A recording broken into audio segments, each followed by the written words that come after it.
Hey, what is up, guys? It is Harrison Barron, the Millennial Entrepreneur. Now, in this video, I want to talk to you guys about 301 redirects. What is a 301 redirect? What are they? What do they mean? And ultimately, what do you really need to know about them? And lastly, I want to cover how you actually implement them because it is, believe it or not, a little important. So what is a 301 redirect? A 301 redirect at its core functionality is a roadmap, essentially, for Google to go, oh, I'm looking for this content over here. But we, as a company, deleted this content or migrated this content or moved this content over here. So what is it doing? It's redirecting you over to a new location. So why is that important? Well, think about it this way. Companies change things all the time, whether or not they want things to look differently or they want things to function differently or however it is. For example, right now my company, Barron Media Group, is going through a massive rebranding and a name change. So we're going from Barron Media Group to Growth Generators, barronmediagroup.com to growth-generators.com. And ultimately, we're moving a lot of content. In this case, we're moving about 25 to 30 blogs, and we're moving them from Barron Media Group over to Growth Generators. But here's the problem. If I just copy all the blogs from Barron Media Group over to Growth Generators, Google's going to say, looks a little fishy because I'm copying the exact same things over. You know, just because now that I'm an adult and no longer in high school and college, plagiarism is still not okay. And Google actually looks at that and says, hey, you're stealing somebody else's stuff. Even though I own both of those websites, right? That's the way Google thinks about it. It thinks that, hey, it was on Barron Media Group and I stole the content and now it's on Growth Generators. So a 301 redirect sends a signal. I use signal with air quotes because that's just how Google sees it. And says, hey, the content is no longer here in the original location. It is now here in the secondary location. So Google goes, oh, okay, great. Now I know where to see that. Now, the other reason why this is really important is because if you've been ranking a blog or things like that and you're getting backlinks to that blog and people are linking out to that, right?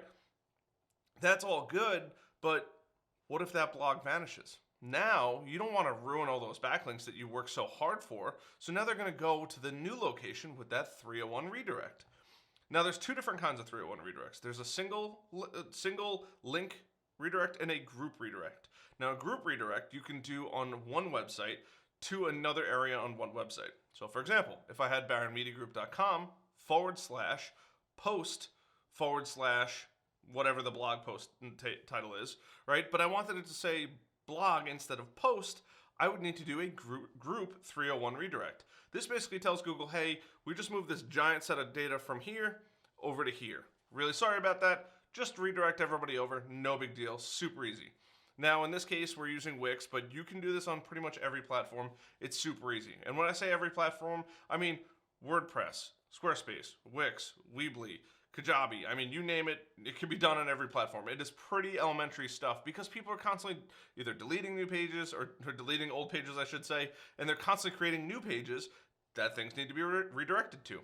So that is a group redirect. Now, a single link redirect is when you take a barronmediagroup.com/blog/ what is content marketing, and then you move that whole article to growth-generators.com/blog/ what is content marketing.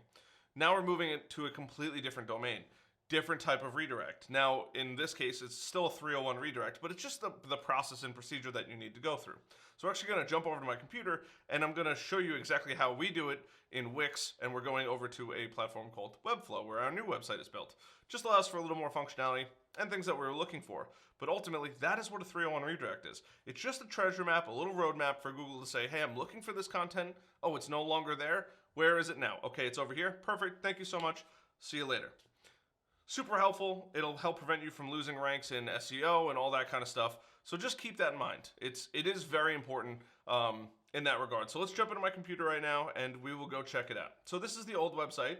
We have barronmediagroup.com, right? And if I go over to blog, all the blogs have been removed. They're all in draft mode now. We took them all down because we moved them over to the new blog on Growth-Generators. So if you go in here, you'll actually see I've already opened it up, so SEO isn't going anywhere, right? And that's the URL slug. SEO isn't going anywhere. Pretty self-explanatory, right? But essentially, how do I get that over on my Webflow, right? Because if I go here, SEO isn't going anywhere. There is the exact same article, right? It's copied and pasted, but I wrote them both. Or I wrote one of them and it was copied and pasted over. So I have to go into, in this specific scenario, into Wix. Now, where is your specific tool? Well, first of all, I would definitely refer to Google for that, because Google's going to know where to get your knowledge base article. But if you think about it logically, 301 redirects are usually specifically for SEO, because you're moving information, things like that, and they want it to help Google. So in this case, it's under the SEO tools, and then we're going to go to URL Redirect Manager. It doesn't specifically say 301 redirects, which is fine. It's just a URL Redirect Manager. And every platform is going to have a slight variation of it. And in here, we've already gone through a lot of these, right? So old URL, /blog, / content development, / conversion rate optimization, right? And in theory, Wix should know where all of these are going, right? So in here, we're just going to do view redirect, and it'll actually show us where the new page is and where it's being directed to. So we've already gone through it, but it's pretty simple. You have your single redirect and your group redirect. Pretty self-explanatory. If you're doing a group redirect, like I said, you can change that forum, right? Forum, and then questions, FAQs, things like that. Super, super easy. Now, in single redirects, it's a little more advanced.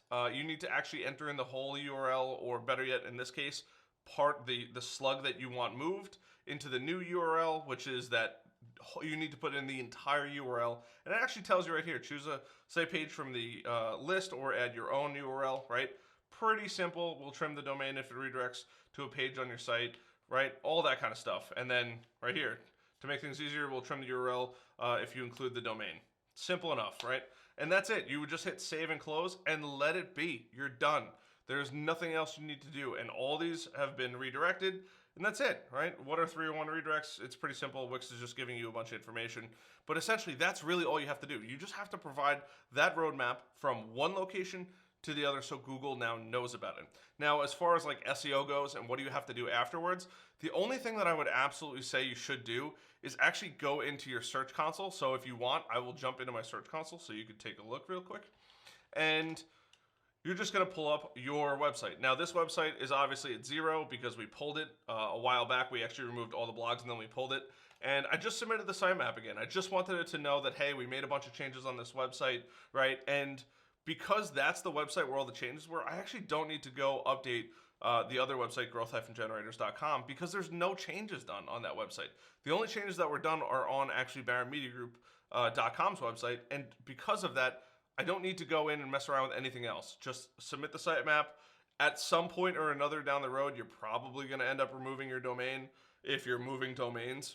Now, the general rule of thumb, this is really important. The general rule of thumb, if you're doing a 301 redirect, is try to leave it as long as possible. I understand that there's hosting fees for different platforms and different softwares and things like that.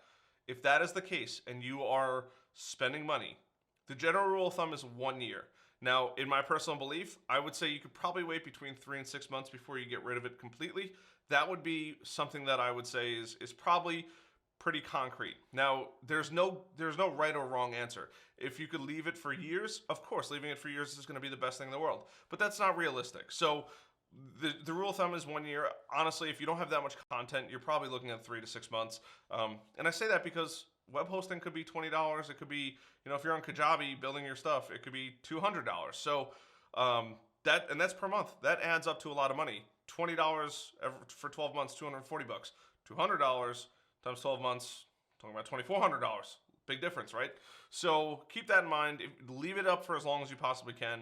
If you're on WordPress and you're migrating away from them, set up 301 redirects. WordPress is usually pretty cheap, and just leave it running for 3, 6, 9 months, and then you're good. Kill it. After that period of time, you're good to go. Don't worry about it. But you need to make sure you put those up there so that way Google can actually give the credit to the right website, right? And 2, knows where the new stuff is, so that way it just removes all of the stress, all of the headache, and all that kind of stuff. So I hope this video helps. If it did, hit that like button, hit that subscribe button. I'm doing another like button, but hit that like button, hit that subscribe button, a little notification bell so you never miss another opportunity to grow your business. And I hope this video helps. This is something that I get asked a lot in the SEO world, like, hey, what's the story with redirects and things like that. It is definitely a bit confusing, but I made this video to hopefully help you guys with your 301 redirects. And honestly, don't do too many of them. Like, if you're going to stick with one website, stick with that website for a long period of time. Know that you are getting married to that website, because moving and changing things all the time, one, you're going to lose track of everything, and two, it's just going to be a headache constantly doing this over and over and over again. So whatever platform you decide to use, just know that you're going to be with that platform for a while. It's not a bad thing. Don't think of it as a bad situation. Just know that you're going to be with it for a while, make the best out of it, and then eventually after a couple of years, move on. So I hope that helps. Like button, subscribe button, notification bell, and I'll see you guys on the next one. Till then, peace.